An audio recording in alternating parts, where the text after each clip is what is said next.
So let's talk a little bit about intersectionality and the importance of my identity as a queer person in the death care industry.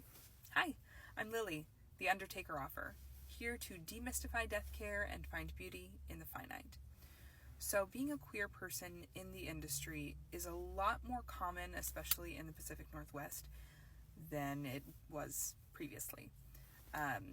Also, being a person who is not religious is also not necessarily super common in this industry. While everyone is very open and accepting of all religions, it tends to be a more religious industry in general. Most of the old guard, as we like to call them, which is great. And they're super open-minded and wonderful people to work with. I'm very lucky.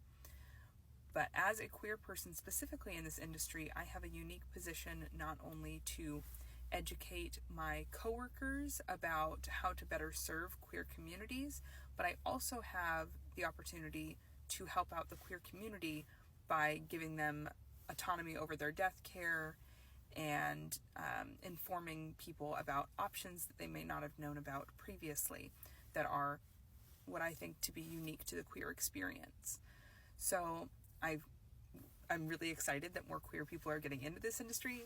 I work with a lot of queer people in this industry, and it's definitely not a scary place for us to be.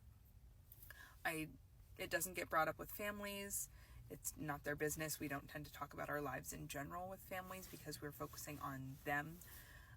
One or two times I have let it slip because a family will ask about my personal life, and I'll try to be as neutral as possible, but in the moment I get a little flustered and then I'm like, my wife!